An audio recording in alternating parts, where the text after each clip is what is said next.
को दिया था क्या This call is now being recorded. ज्योति, सिर्फ जिनके मैंने अभी नाम लिए सिर्फ इन्हीं बच्चों ने पूरा कंप्लीट किया है। बाकी सारे कहाँ गए? बाकी सबका होमवर्क कहाँ है? पहले तो ये बताओ। दिया सबको था ना, या फिर चैप्टर सिर्फ इन्हीं को समझ आया?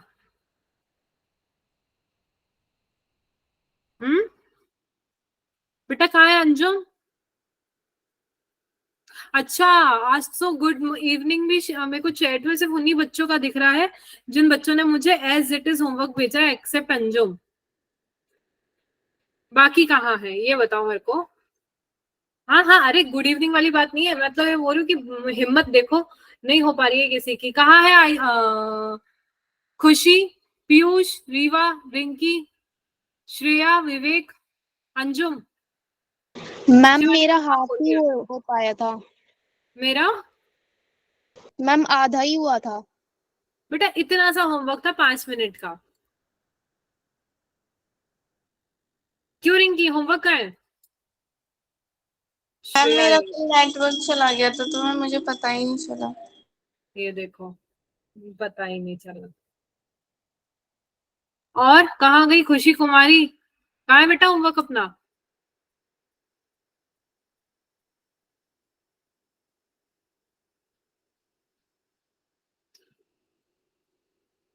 डिस्कस मैं उसे तभी करूंगी जब सारे करके लेकर आएंगे। मैम टाइम नहीं मिला। बेटा क्या कर रहे थे अपन? ऐसे कौन सा बिजनेस चल रहा है अपना साइड बाय साइड?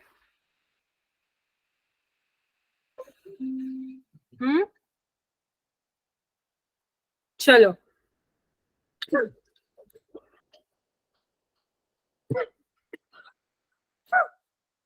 ये चैप्टर तो अपना कंप्लीट हो गया। अपन इसके क्वेश्चंस देख लेते हैं सो दैट आपको आइडिया हो जाए क्या कैसे प्रिपेयर इस चैप्टर में करना है। ठीक है, तो सबसे पहले क्वेश्चन नंबर आपका है 4th। Question number 4th, which one of the following organism does not evolve oxygen during photosynthesis? Photosynthesis के वक्त कौन ऑक्सीजन इवॉल्व नहीं करता है?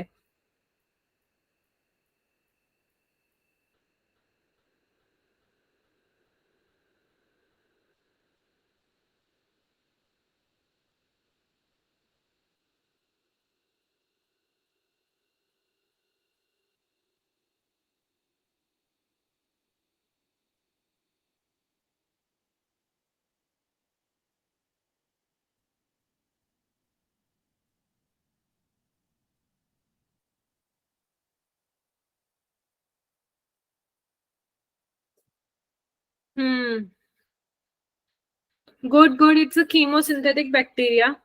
ठीक है, आंसर भी 4 लोग ही देंगे, बाकी के पता नहीं क्या कर रहे हैं।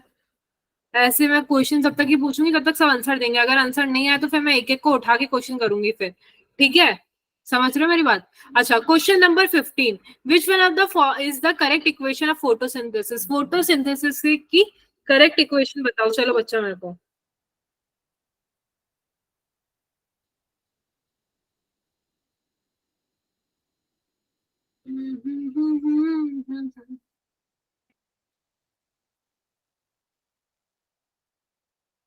देखते ही पता पड़ रहा है ना? देखते ही पता पड़ जा रहा है मैम, बहुत इजी था ये वाला तो। 15 का बी होगा। ठीक है, क्वेश्चन नंबर 16, ध्यान से देखना और ध्यान से करना। Which equation is correct to prove that O2 comes from water during photosynthesis?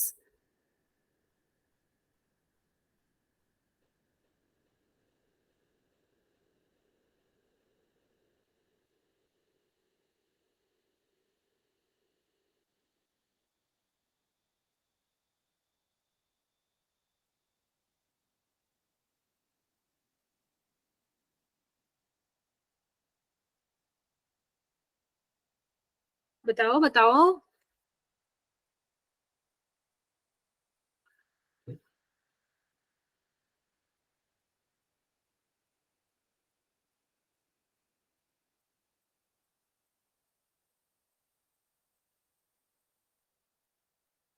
बेटा तुम्हारे को ना एक क्वेश्चन इतना इजी करके दिया है कि मतलब उसका जो क्वेश्चन पूछा है ना उसी में उसका आंसर दे दिया है, और उसके बाद अगर तुम गलत आंसर दो ना, मतलब उसने सीधा एज इट इज आंसर लिखा है क्वेश्चन में, पता है उसने आंसर लिखा है क्वेश्चन में, उसके बाद तुम गलत करो तो अलग बात है। बल्कि क्वेश्चन तो ऐसे पूछना चाहिए था, which is the correct equation for photosynthesis, तब जाके बात बनती, तब तुम्हारा दिमाग हिलता। अभी तो उसने सिर्फ आंसर लिख दिया यार सीधा का सीधा, इसमें तुम गलत कर रहे हो।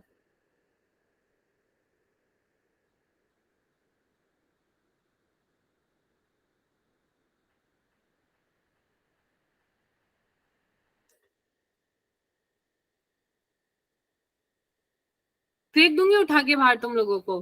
16 का आंसर है डी। इसमें बोला है यार, देखो जो ऑक्सीजन है वो किससे रिलीज होती है, वाटर से रिलीज होती है।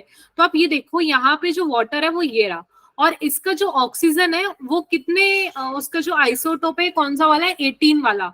तो ये देखो ऑक्सीजन ये रहा 18, ये वाला ये रहा। कहाँ से तुम बी वाला करा रहे हो, बी वाले में तो देखो ऑक्सीजन ऑक्सीजन पे 18 लगा हुआ है, तो यहाँ पे जो ऑक्सीजन रिलीज हुआ है क्या इस पे 18 लगा हुआ है, नहीं। यहाँ पे तो एज इट इज वाटर बन गया यार वापस, जो O18 वाला है ना, ध्यान से करो यार।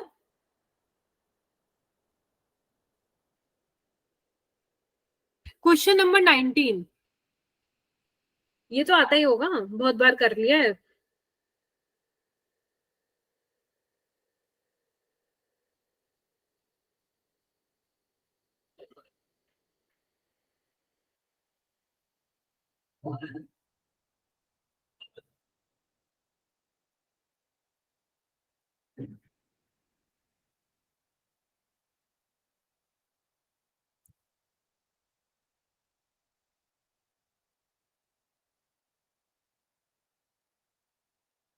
गुड, 19 का आंसर है बी।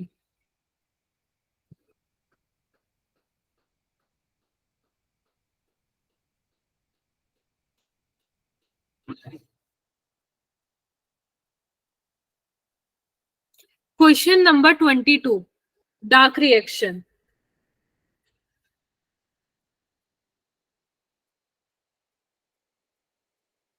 क्वेश्चन नंबर 22,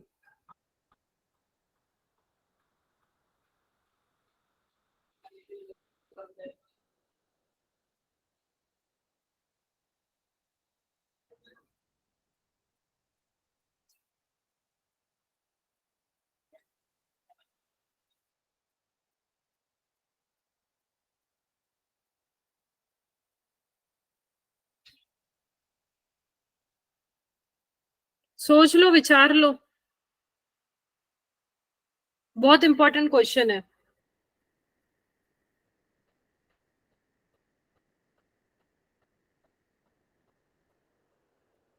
मैं ये देख रही हूँ यहाँ पे एक बच्चा नहीं है जिसने ना थोड़ा सा दिमाग लगा लिया होता अपना, एक बच्चा नहीं है जिसने दिमाग लगा लिया होता। देखो यहाँ पे दो ऑप्शन दिख रहे हैं आपको, नहीं नहीं आप कोई मतलब ही नहीं है रिंकी, अब तो कोई मतलब ही नहीं है, टाइम ओवर है ना, तुम्हारा टाइम खत्म, अब मेरा टाइम शुरू।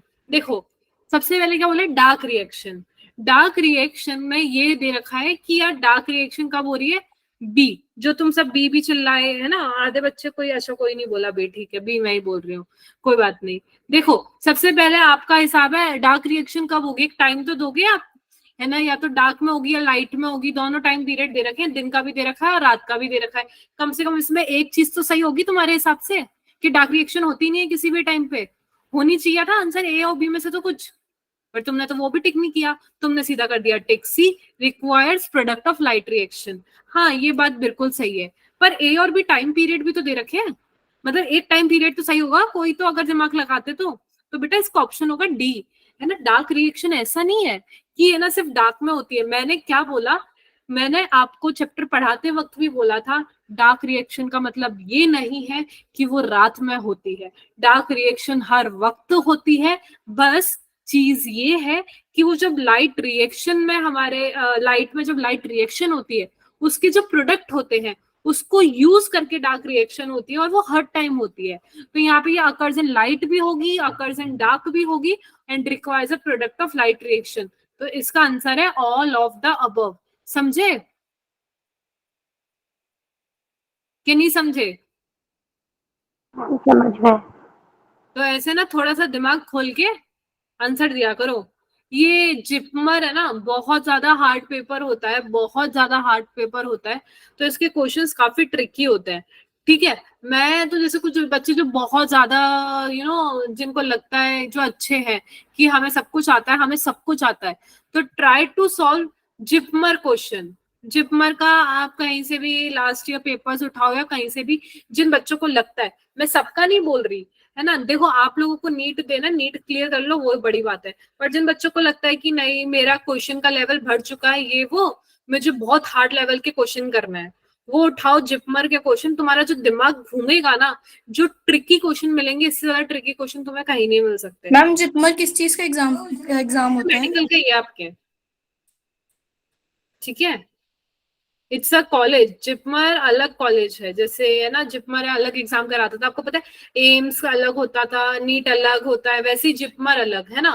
तो जिपमर तो इट्स लाइक कि आपको सीटी ऑल ओवर, अगर जनरल कैटेगरी की मैं बात करूं, तो ऑल ओवर इंडिया सिर्फ 30 या 40 बच्चे सिलेक्ट होते हैं, समझे, इतना ज्यादा हार्ड पेपर होता है जिपमर का। तो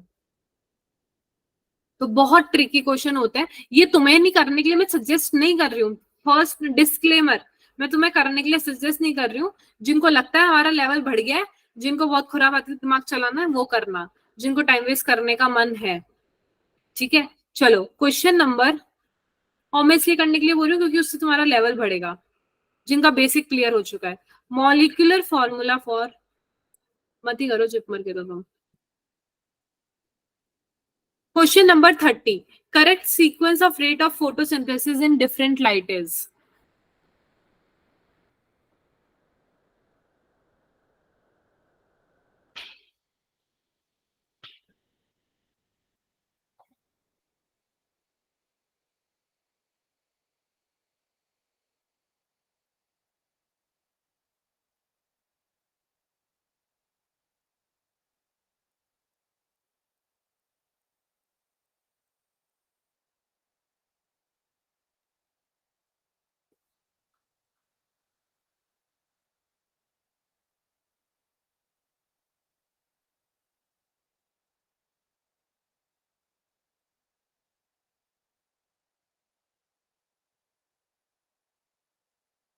किस बेसिस पे आपने ये आंसर दिया, कोई मुझे बता सकता है?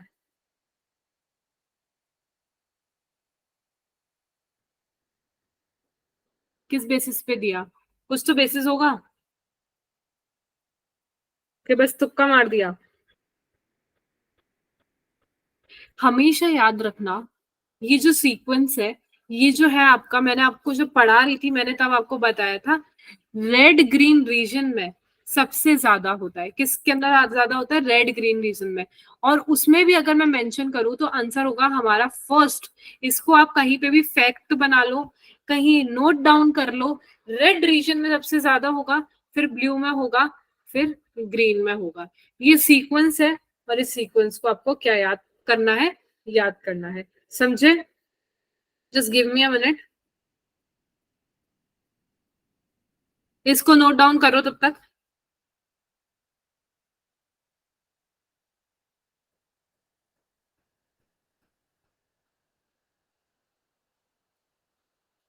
ठीक है, ये याद करना।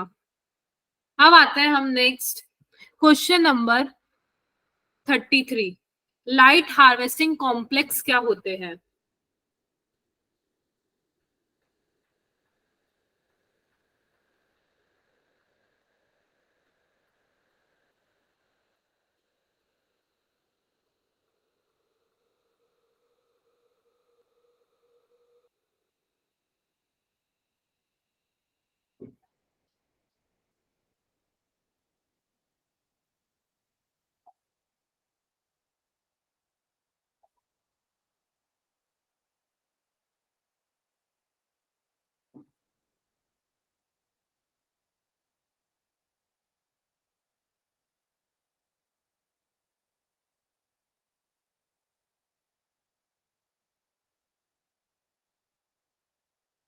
गुड, 33 का आंसर है डी।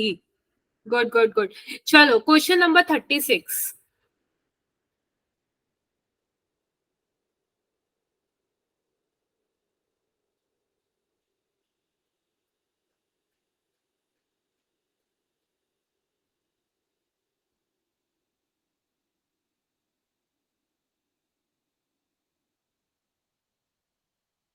अभी मुझे देख के लग तो नहीं रहा कि मुझे आई फ्लू हुआ है? No no ma'am. मैम। ठीक है, मैंने बोला पूछ लेती हूँ, तो मुझे रोज देखते हो ना, तो मैं बाहर जाऊं और अपनी बेइज्जती कराऊं, उससे बेटर है मैंने सोचा तुमसे ही पूछ लूं।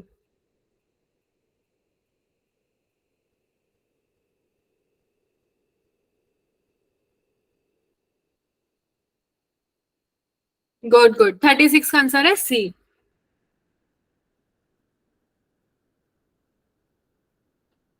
चलो, इसी बात पे मेरे को बता दो 37 का क्या आंसर होगा।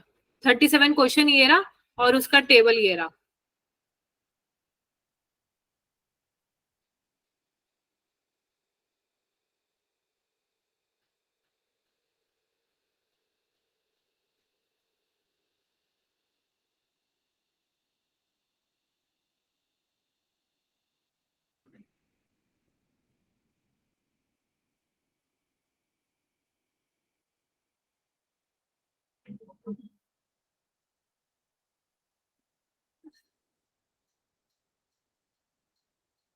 वेरी गुड, सही है। चलो, वेरी इंपॉर्टेंट क्वेश्चन नंबर 38। कौन सा क्वेश्चन नंबर 38? अब इसका मुझे बताओ।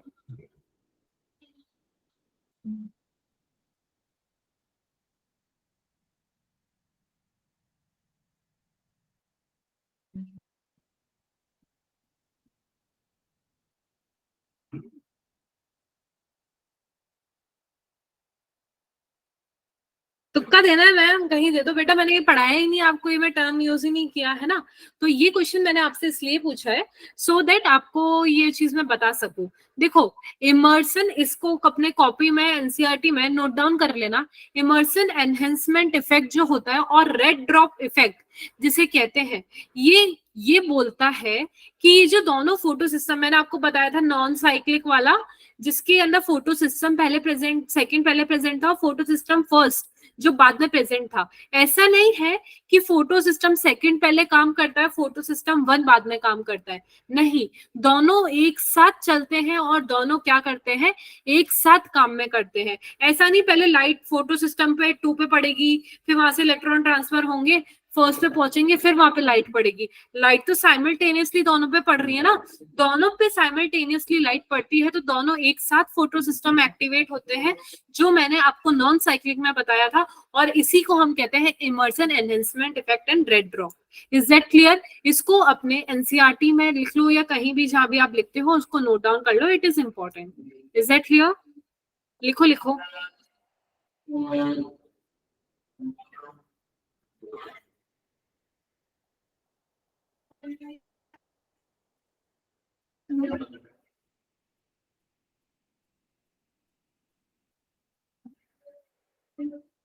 बेटा इसका मैंने आपको बताया ना, जैसे नॉन साइक्लिक मैंने आपको बताया था चेंज, इसके अंदर फोटो सिस्टम 2 और फोटो सिस्टम 1 दोनों प्रेजेंट होते हैं। तो फोटो सिस्टम 2 जो है, ऐसा नहीं है कि वो पहले प्रेजेंट है तो पहले वो एक्टिवेट होता है, पहले वो काम करता है, फिर फोटो सिस्टम 1 काम करता है। नहीं, ऐसा नहीं होता है। इसमें इमर्सन एनहेंसमेंट इफेक्ट यही कहता है कि दोनों फोटो सिस्टम जो है, फोटो सिस्टम 2 और फर्स्ट, दोनों एक साथ एक्टिवेट होते हैं, दोनों एक साथ काम करते हैं, no matter what, irrespective of the of their position। ठीक है? मैम इसका आंसर ए होगा ना? हाँ, आंसर तो बताना ही भूल गए, इसका आंसर होगा ए। ठीक है,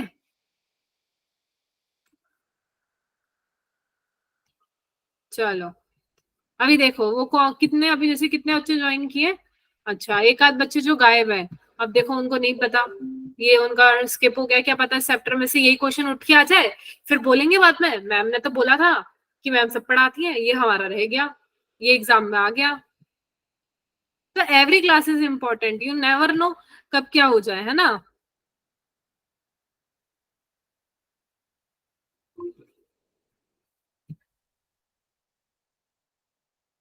क्वेश्चन नंबर 42।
चलो रुको, ये कुछ ऐसा होता है हमारा ईटीएस है।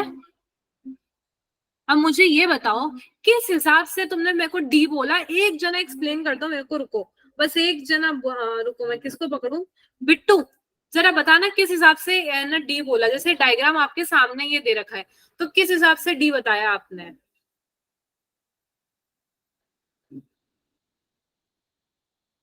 अंजुम, शिवानी, रिंकी, कोमल बताओ बेटा।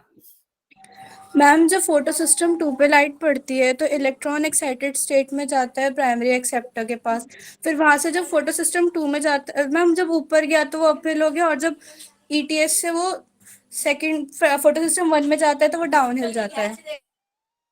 राइट, ठीक है बेटा, आपने जो एकदम बोला ना, एकदम एक्यूरेट बोला, एकदम सही बोला, एग्जैक्ट यही होता है ना। बट आपने बीच में एक चीज और मेंशन की, मैम ईटीएस, यहाँ पे क्वेश्चन में जरा आंख और कान खोलो और लिखा क्या है, सिर्फ और सिर्फ ईटीएस वाला पार्ट पूछा है। क्या पूछा है? सिर्फ ईटीएस वाला पार्ट पूछा है, तो उसके हिसाब से कृपया अपना आंसर करेक्ट करें सारे के सारे। ईटीएस में क्या चल रहा है, इलेक्ट्रॉन ट्रांसपोर्ट सिस्टम में क्या चल रहा है, सिर्फ यहाँ पे इलेक्ट्रॉन ट्रांसपोर्ट सिस्टम की बात की गई है। अपना आंसर सही करो सारे के सारे। ये दिख रहा है डायग्राम आपको, सबको नजर पड़ रहा है डायग्राम? Yes ma'am. इसके अंदर क्या सिर्फ आपको ये ईटीएस नजर आ रहा है? Yes ma'am. तो इस वाले का पूछा है, सिर्फ सबका नहीं पूछा है। कृपया करके सब अपना आंसर बताएं, ईटीएस के अंदर क्या हो रहा है।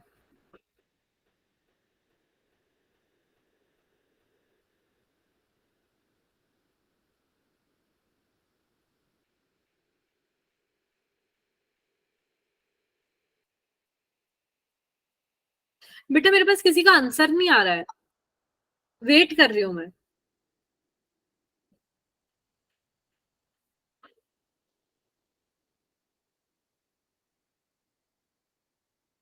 ज्योति, खुशी, अंजुम, सुहानी या शिवानी, बस यही, बाकी नहीं? आयुष नहीं?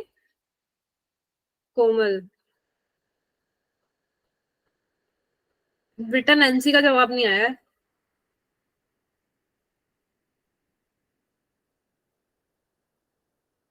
गुड। क्या होगा इसका? डाउनहिल होगा। देखो एलएचसी से कहां पे जाता है? अपहिल, फिर डाउनहिल, फिर अपहिल। तो यहाँ पे क्वेश्चन में किसकी बात की गई है? सिर्फ और सिर्फ ईटीएस की। तो यहाँ पे देखो, आप लोगों को पूरा कंसेप्ट पता था, पर आपने क्या, क्वेश्चन ढंग से नहीं पढ़ा। ऐसा नहीं है आपको समझ नहीं आया, तो वही मैं बोलती हूँ, क्वेश्चन को ना ढंग से पढ़ लो। आपको अभी जो एक्सप्लेन किया आपने, एकदम सही एक्सप्लेन किया, पर यहाँ पे सिर्फ पर्टिकुलर किसके बारे में बात की है? ईटीएस। तो इसका आंसर होगा 42 का B, downhill in terms of redox potential scale. Is that clear? Yes ma'am. किसी को इसमें कोई कंफ्यूजन? अब आपसे क्वेश्चन ऐसे भी करके पूछ सकते हैं कि जब डाउन हिल चल रहा है तो उस वक्त है ना, देखो आपसे कुछ ऐसे क्वेश्चन ये सब ना पूछ के आपको पूछ लिया जाए कि जब हमारा नॉन साइक्लिक चलता है सिस्टम, चेन चलती है, उसके अंदर डाउन हिल के वक्त हमारा क्या प्रोसीजर होता है, तो आप बोलोगे डाउन हिल के वक्त हमारा एटीपी बनता है। ठीक है, तो डायग्राम का ना एक एक डिटेल पता होना बहुत ज्यादा जरूरी है, और डायग्राम को उसको अप्लाई करना आपको आना चाहिए। ऐसा नहीं डायग्राम याद कर लिया, सूरज की किरणें यहां से निकली थी, एक इधर पड़ रही है एक इधर, ऐसे नहीं। समझे बात? Yes ma'am. Yes ma'am.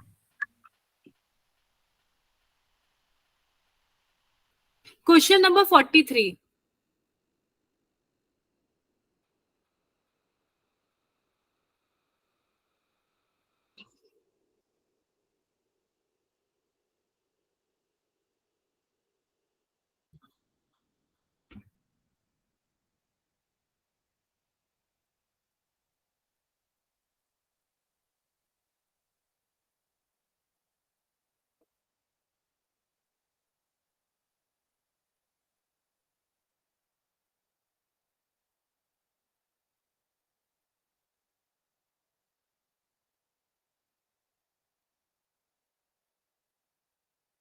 Good. 43 का आंसर है ए। क्या है? ए।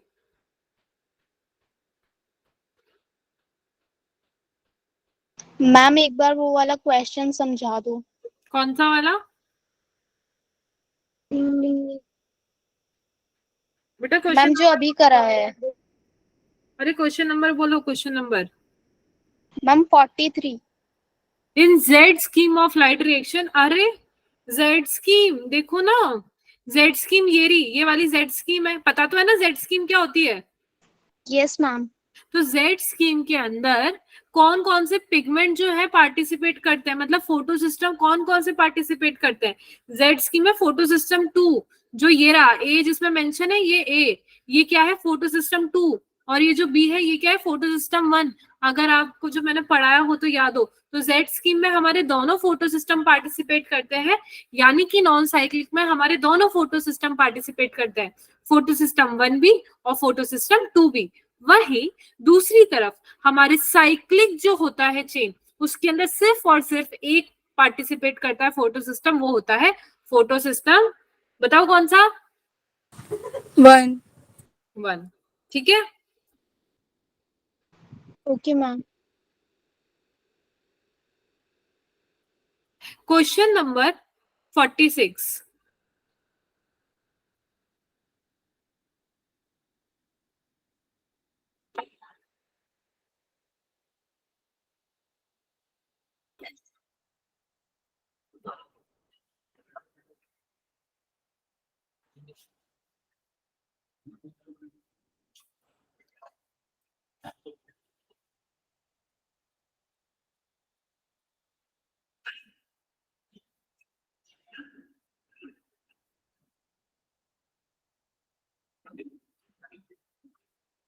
हम्म।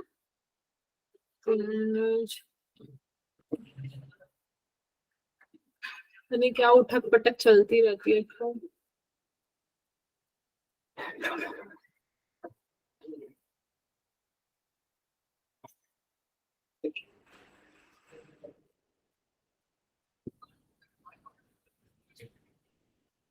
46 का आंसर है सी, राइट।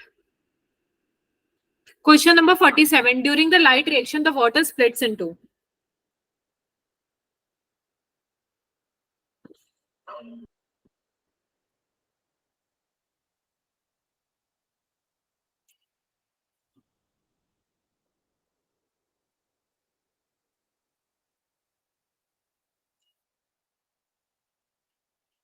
हम ऑक्सीजन बाय प्रोडक्ट होते हैं इसलिए उसको ब्रैकेट में रखते हैं। क्या ऑक्सीजन क्या होता है बेटा? बाय प्रोडक्ट होता है इसलिए उससे ब्रैकेट्स में रखते हैं। इसीलिए उसको ब्रैकेट में लिखते हैं। ओ इंटरेस्टिंग क्वेश्चन। ये भी आप केमिस्ट्री में पढ़ोगे ना, तब आपको ये लॉजिक समझ आएगा ये ब्रैकेट का क्या मतलब होता है। Organic ma'am. हाँ मतलब समझ आएगा कुछ कुछ। अभी के लिए तो अभी मैं इसको समझाने बैठूंगी तो बेटा अपना 1 महीने का लेक्चर चला जाएगा। ठीक है, तो ये आपको अभी के लिए O2 क्या होता है बस ये याद रखो, आपको समझ आ जाएगा। केमिस्ट्री में पढ़ाएंगे इसे आपको। रिडक्शन और ऑक्सीडेशन से मतलब होता है इसका कुछ कुछ, है ना।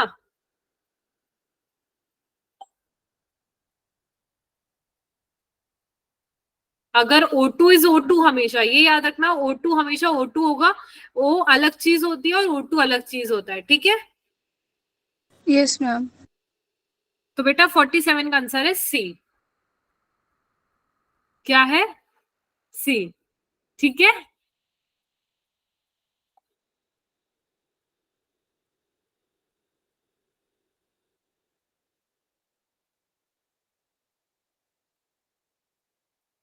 एक सेकेंड,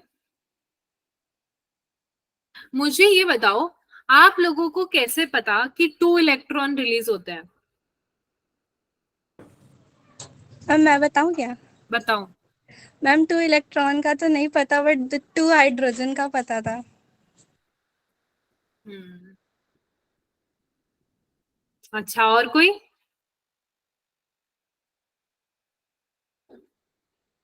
हाँ ज्योति। मैम दो इलेक्ट्रोजन है और दोनों मतलब उसके ऊपर प्लस चार्ज है तो दोनों ने इलेक्ट्रॉन लूज करे होंगे। Very nice, very nice, very nice. ठीक है, वो 2 हाइड्रोजन है और उसके ऊपर प्लस चार्ज है, तो यानी कि क्या हुआ है? 2 इलेक्ट्रॉन लूज हुए हैं। जब भी कोई इलेक्ट्रॉन लूज होता है तो क्या आ जाता है उस पे? Positive charge. और अगर इलेक्ट्रॉन गेन होता है तो उस पर आ जाता है नेगेटिव चार्ज। यहाँ पे क्लियरली दिख रहा है हाइड्रोजन 2 है और उसमें पॉजिटिव चार्ज है, यानी एक एक हाइड्रोजन ने क्या किया, लूज किया होगा। तो ये सारा किस्सा चला है, ठीक है। वैसे तुम्हारे को इतना डिटेल में बायो में नहीं जाएंगे, बट फिर भी मैंने आपको ऐसे जस्ट फॉर द क्यूरियोसिटी कि मैं देखूं किसका कितना दिमाग चलता है ना, कि बस आगे आगे का देख के बता देते हो तुम लोग। तो हाँ, तुम आगे आगे का ही देख के बता देते हो, तुक्के मार रहे हो बेसिकली। No ma'am. मैं बता रही हूँ ना बेटा, ये काम मैंने बहुत किया बचपन में। 49।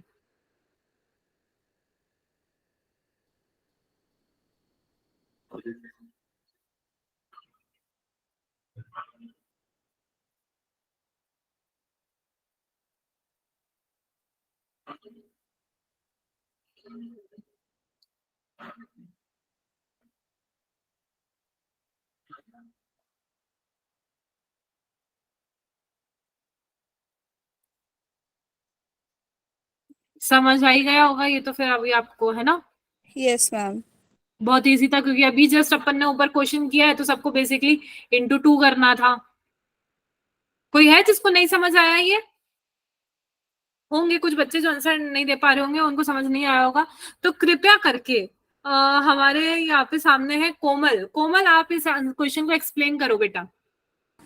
मैम जब वाटर स्प्लिट होता है फोटो सिस्टम 2 में, तो वहाँ पे हमारे एक जब वाटर का मॉलिक्यूल स्प्लिट होता है तो 2H+ एक ऑक्सीजन और 2 इलेक्ट्रॉन रिलीज होते हैं। ऐसे अगर हम 12 वाटर मॉलिक्यूल्स को स्प्लिट करेंगे तो उधर हमारे 24 इलेक्ट्रॉन्स रिलीज होंगे।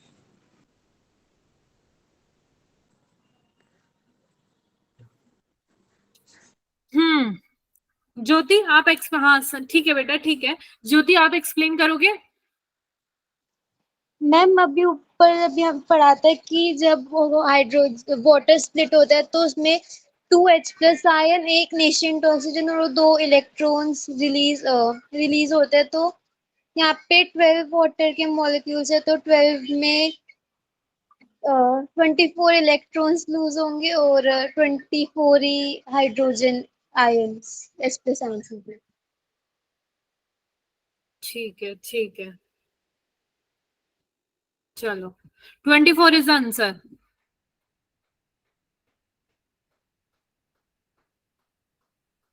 Question number 52।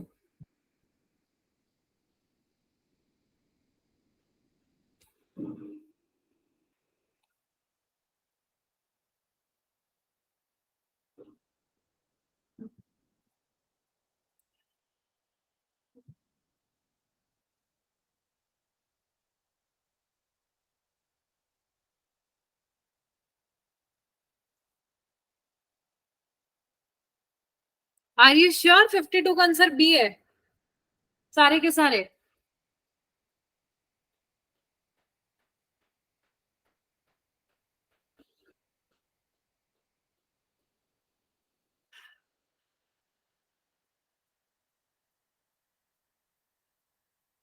हाँ भाई, आंसर 52 का बी है, थोड़ा कॉन्फिडेंस रखो, सही है, एकदम सही है। 52 का आंसर है बी,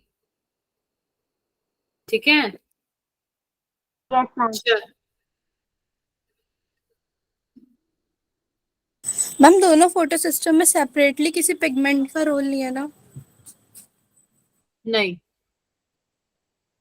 चलो ठीक है, इसी बात पे अब मुझे ये बताओ, ये क्वेश्चन पूछा है तो मुझे बताओ कि कौन सा पिगमेंट जो है वो ज्यादा इंपॉर्टेंट होता है यहाँ पे।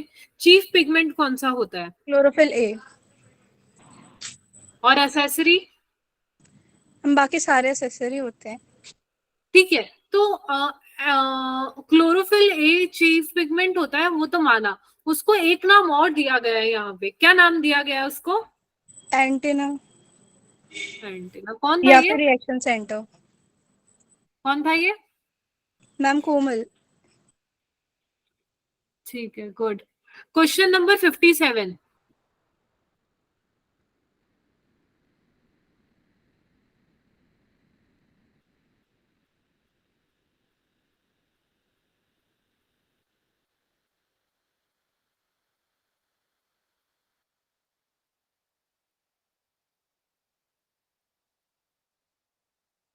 यहाँ पे दिमाग लगा लेना। NADPH और NADH में जो तुमने अगर फालतू की हरकतें की ना, सही बता रही हूँ।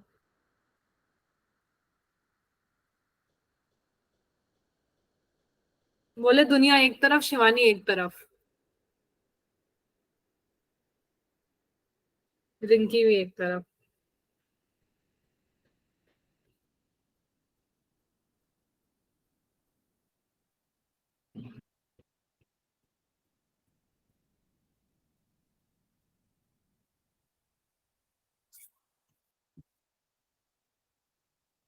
सबसे पहले मैं क्लियर करना चाहूंगी अंजुम, रिंकी और शिवानी को। बेटा ये लाइट रिएक्शन चल रही है, क्या ऑक्सीजन नहीं बन रहा है यहाँ पे? ऑक्सीजन तो बन रहा है यार, क्या बात कर रहे हो आप? ऑक्सीजन वगैरह को पूरा सब कुछ देख दिखा के हम किए, ऑक्सीजन बनता है, तो ऑक्सीजन वाला तो आप बहुत गलत बोले हो, है ना? It hurts me. ठीक है, 57 का जो डी है वो तो बिल्कुल नहीं होगा। ठीक है, एटीपी भी बनेगा भाई, हमने वो देख लिया, जब हम डाउनहिल जाते हैं तब एटीपी भी बनता है। अब बता दो ए और बी में से क्या नहीं बन रहा है? Ma'am B.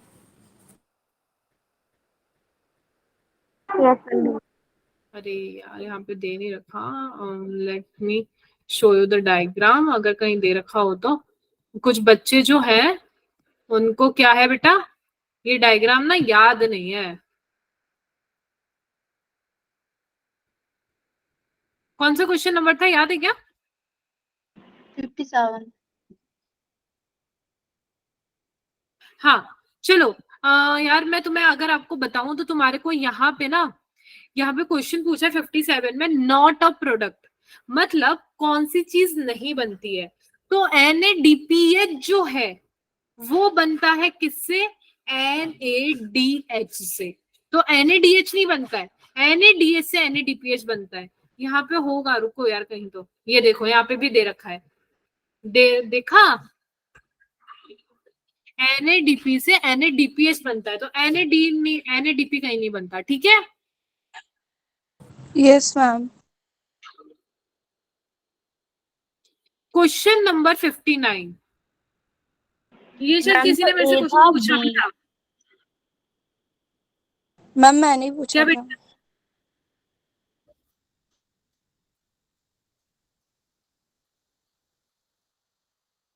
तो आंसर बताओ इसका।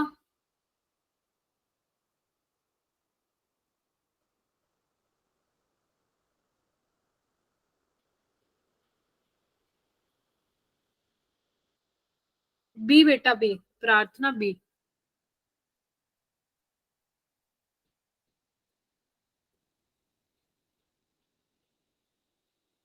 Good good good good. ठीक है, तब भी जब मैं एक्सप्लेन कर रही थी तब भी मैंने बोला था ये वैसे बाद में भी आएगा, तो मुझे पता था ये यहाँ पे है, बट फिर भी आपने पूछा था तो। मैम ये question according to number, NCERT था ना आंसर। हाँ हाँ बेटा वही, हाँ। Question number 61,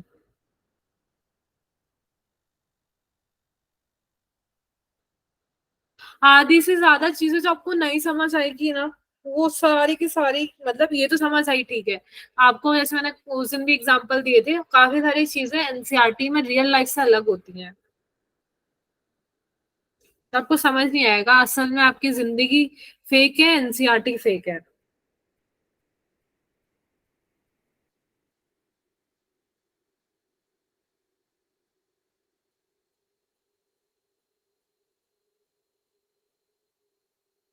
good, 61।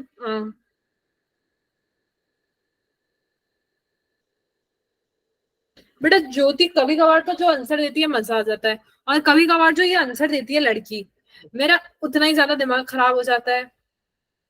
Chemosynthetic hypothesis कौन सा है बेटा? कीमोसिंथेटिक मतलब, चलो यार ये सी बोल देती, डी, ये तो नाम सुने सुनाए भी लग रहे हैं। Chemosynthetic, how?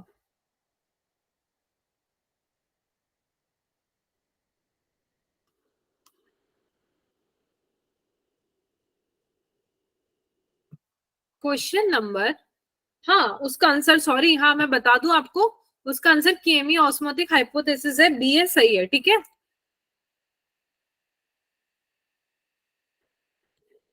चलो क्वेश्चन नंबर 64.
गुड गुड 64 का आंसर है डी. आंसर है डी बेटा 64 का.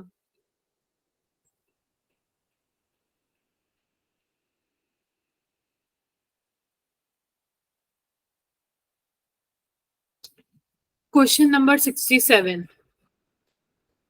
देखो कौन कौन गलत देता है. Question number 67.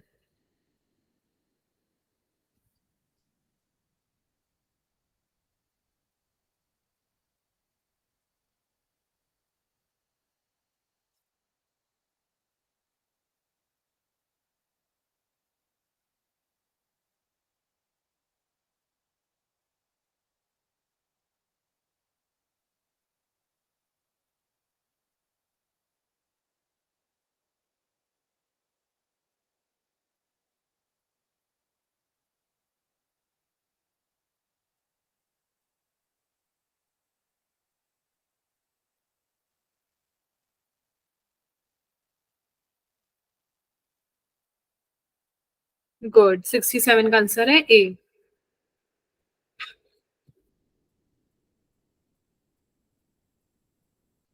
Question number 72.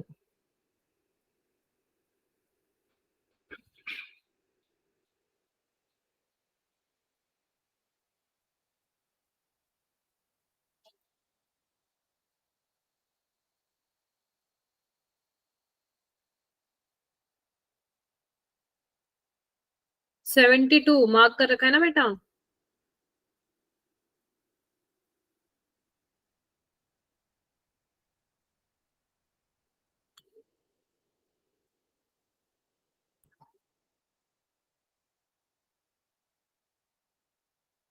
बेटा मैंने 67 मार्क नहीं किया है, मैंने 72 किया है, वो पहले वाला था. रिफ्रेश करो स्क्रीन.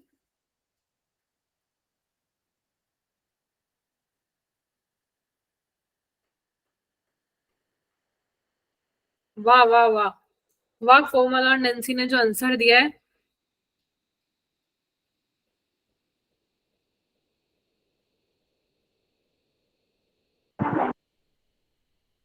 भाई ट्रेन थोड़ी है, ट्रेन की वो चेन थोड़ी है जो खींची और हाथों हाथ ट्रेन की चेन खींची और ट्रेन हाथों हाथ रुक गई.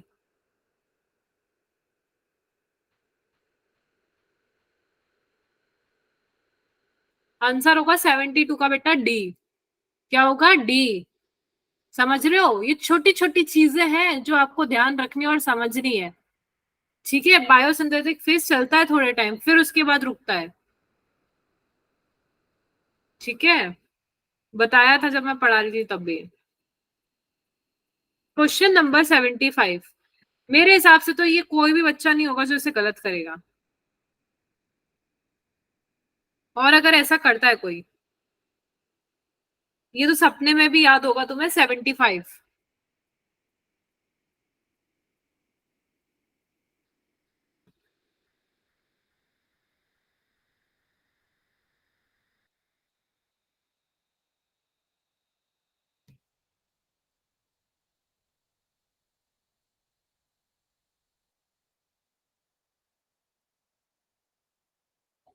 वेरी गुड 75 का आंसर है B. Question number 83.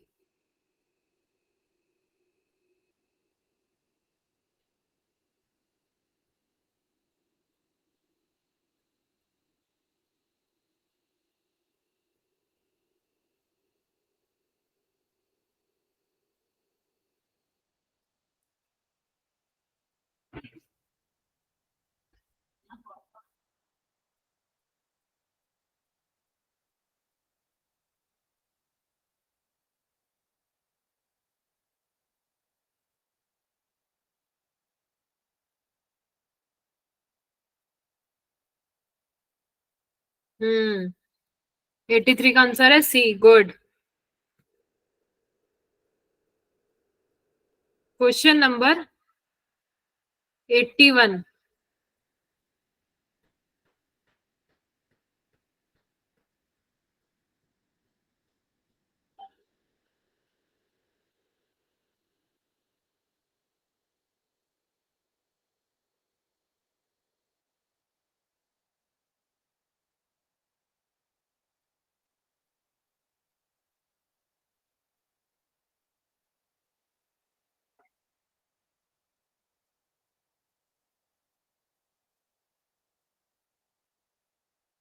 Good. Question number 80।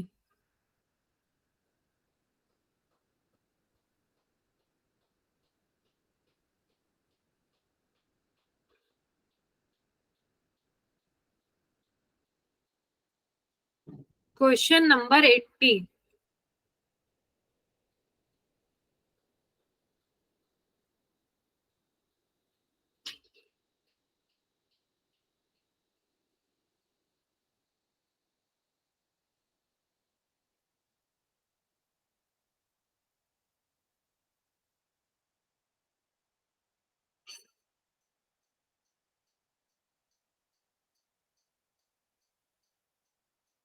Good. 80 का आंसर है बी।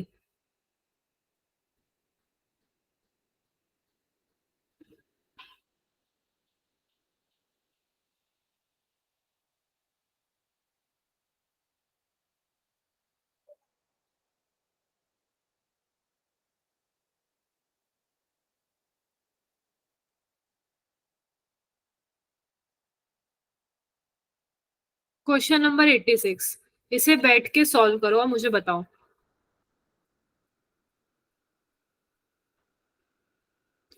3 केल्विन साइकिल की बात की है।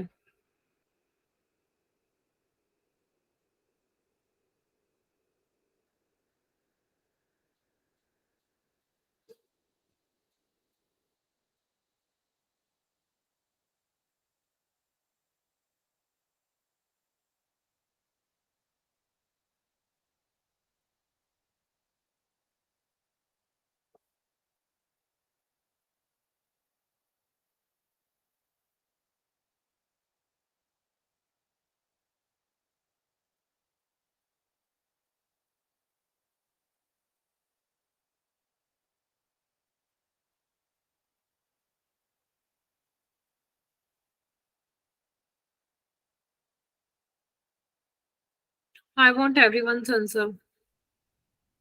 ध्यान से देख के आंसर दो, ऐसी हवाबाजी में नहीं।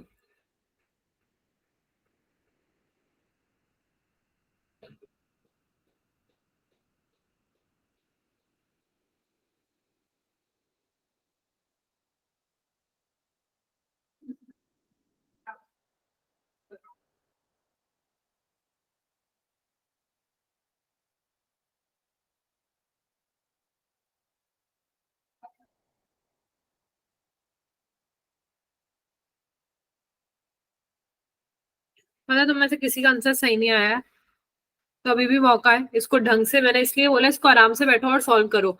ये थोड़ा लॉजिक वाला क्वेश्चन है, अगर ये कर लिया तो आई थिंक मुझे नहीं लगता कहीं पे भी दिक्कत आएगी। किसी का आंसर सही नहीं आया है, नन ऑफ द वन।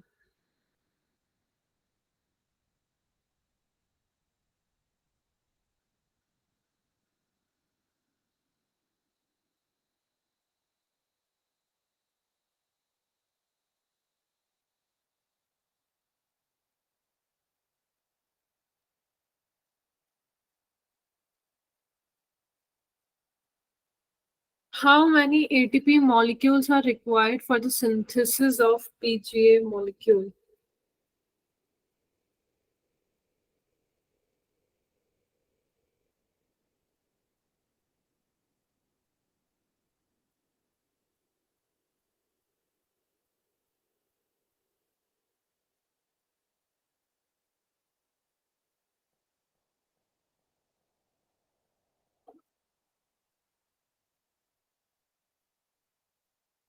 ठीक है, कोई है जो मुझे उसको एक्सप्लेन कर सकता है?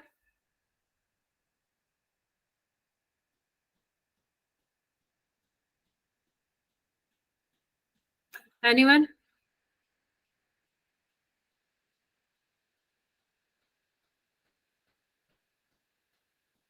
कोई तो होगा जो एक्सप्लेन कर देगा मेरे को।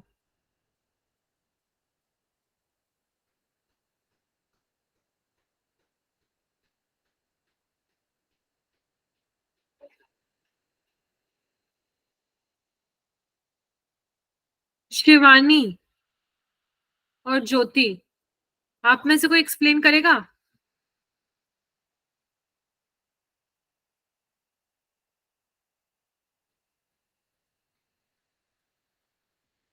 शिवानी और ज्योति एक्सप्लेन करो बेटा। ज्योति बेटा एक्सप्लेन करो इसे फटाफट से।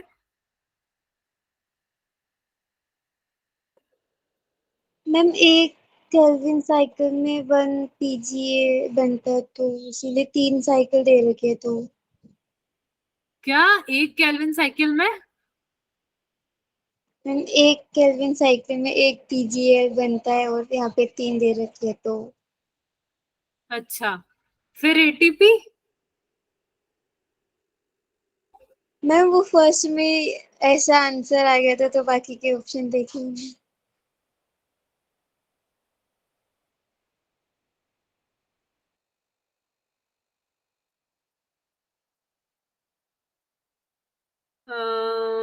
कोमल बेटा एक्सप्लेन करोगे आप मेरे को? मैम बिल्कुल एक्यूरेटली तो नहीं आता। अरे जितना आता है उतना बता दो। मैम एक केल्विन साइकिल में जब हमारा RUBP कंबाइन करता है CO2 से, तो हमारे 3 पीजीए बनते हैं, 3 पीजीए बनते हैं। तो 3 केल्विन साइकिल में 6 पीजीए बनेंगे। ठीक है, आगे। मैम जब उसके बाद जब 2 ATP कंबाइन होते हैं, 2 ATP और लाइक वो उसका रिडक्शन होता है, फिर हमारा ADP और इनऑर्गेनिक फॉस्फेट बनता है, तो वहाँ पे 2 ATP लगते हैं। तो जब 3 साइकिल होंगी तो 6 ATP लगेंगे। अच्छा, वो एक एटीपी जो उधर वो हमारे वापस है ना है ना जनरेशन में काम आता है, वो तो गया भाड़ चूल्हे में, है ना? No ma'am. है ना, वो तो भाड़ चूल्हे में गया। अपने कन्वीनियंस के हिसाब से आंसर को एडजस्ट कर लो। ठीक है। रीवा आंसर बताना, एक्सप्लेन करना जरा।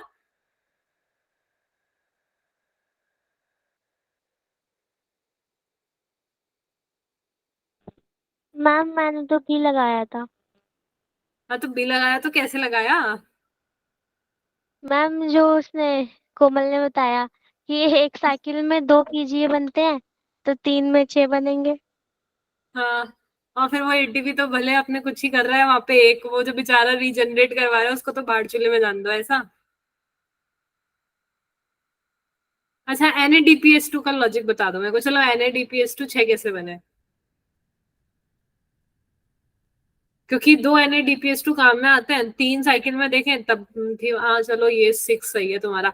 मेरे को एटीपी वाला बता दो यार। एटीपी वाला मुझे लॉजिक नहीं समझ आ रहा है। तुम्हारे हिसाब से PGAL भी सही है, NADPH2 भी सही है, एटीपी वाला नहीं समझ आ रहा है। मैम वो पीजीए वाला पूछा इसलिए 2 होंगे। हाँ, एटीपी वाला बता दो मेरे को कि 6 एटीपी कैसे हुए। Total how many ATP molecules are required for the synthesis of PGA molecule?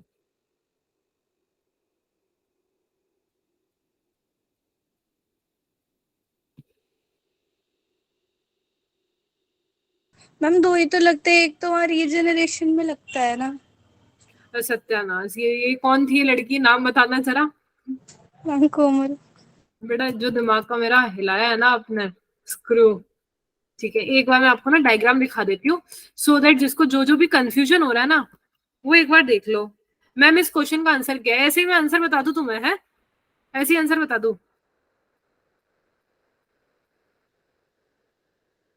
अच्छा सा बताती हूँ, देखो डायग्राम, ऐसे ही नहीं बताती, रुको।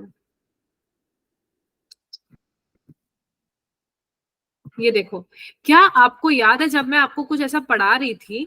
हम यहाँ पे बात कर रहे हैं PGL की, ठीक है ना? तो यहाँ पे देखो, एटीपी, एक ये रहा और एक ये रहा, ठीक है? हाँ के ना? Yes ma'am. समझ पड़ रहा है? तो अगर अपन इसको 3 से मल्टीप्लाई करेंगे तो कितना बनेगा? 6। वहां पे कितना दे रखा था? 6। तो कंफ्यूजन किस बात का क्रिएट हो रहा था? एनएडीपीएस की बात करते हैं, ठीक है। एनएडीपीएस पर यहाँ पे एक ही दे रखा है, तो उस हिसाब से तो फिर 3 होने चाहिए थे, क्योंकि जब मैं आपको पढ़ा रही थी तब मैंने बोला था यहाँ पे 2 एटीपी होते हैं, तब जाके 2 एनएडीपी बनते हैं। याद आ रहा है आपको? Yes ma'am. तो उस हिसाब से तो 3 एटीपी होने चाहिए थे इस पूरी साइकिल में, और 3 × 3 तो 9 होना चाहिए था। तो बेटा ये तो क्वेश्चन ही उल्टा सीधा है, क्योंकि तो क्वेश्चन ही मैं सही बताऊं आपको, इसके अंदर ना थोड़ा सा ग्लिच है। क्या है? क्वेश्चन में ग्लिच है। तो ऐसे किसी को भी टिक मार्क मत कर दिया करो, ठीक है, क्योंकि यहाँ पे जो 6 एटीपी है ना, 6 एटीपी नहीं आएगा, ठीक है। यहाँ पे 6 एटीपी आ ही नहीं सकता किसी भी हाल में, ठीक है। यहाँ पे 9 एटीपी आएगा, समझे? और बाकी पूरा सही है। बाकी दोनों के अकॉर्डिंग तो मैम यही लगाना था फिर। हाँ, तुमने उसके अकॉर्डिंग का लगाया, तुमने तो एक जो 6 दिख गया, बाकी एटीपी पढ़ा भी नहीं है, एनएडीपीएस में पढ़ा भी नहीं है, ठीक है। जो पहला पहला दिख जाए वही वाली बात है तुम्हारा, तो वो सीन चलता है love at first sight. Ma'am D option incorrect है। हाँ, अरे इसमें से कोई भी आंसर करेक्ट नहीं है, क्योंकि मुझे वहां पे जो सेकंड वाला है ना, उसमें सेकंड जो अपना एटीपी है वहां पे 9 होना चाहिए था, ठीक है। तो मुझे अभी के लिए तो वो सही नहीं लग रहा है। अरे तो मैं वही बताया ना शिवानी, देखो आप कौन सी भाषा समझती हो, एक तो पहले मुझे वो बताओ, ठीक है। मैंने बेटा वही तो बताया कि उसके अंदर से जो सेकंड वाला ऑप्शन है ना, उसके बीच में अपना वो ऑप्शन होना चाहिए था। तो अपना जो हिसाब से ऑप्शन आ रहा है ना, वो ऑप्शन दे ही नहीं रखा है। तो neglect that question for the now, उस क्वेश्चन को भूल जाओ। जो मैं आपको बताना चाह रही थी, जो कंसेप्ट, वो समझो, क्योंकि वहां पे आंसर नहीं दे रखा है सही, ठीक है।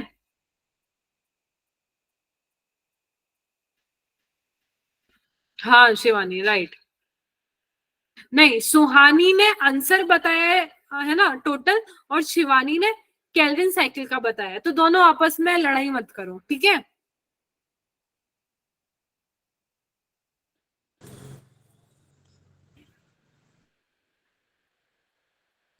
मैम हाँ बोलो ना। मैम कल ना मेरी अटेंडेंस रह गई थी। रह गई तो रह गई। मैम आज नहीं लग सकती। नहीं बेटा, मतलब आप वो फॉर्म फिल करते हो, उसमें हमारा ना कोई भी रोल नहीं होता है। आप फॉर्म फिल करोगे तो अटेंडेंस वहीं से लगती है ना।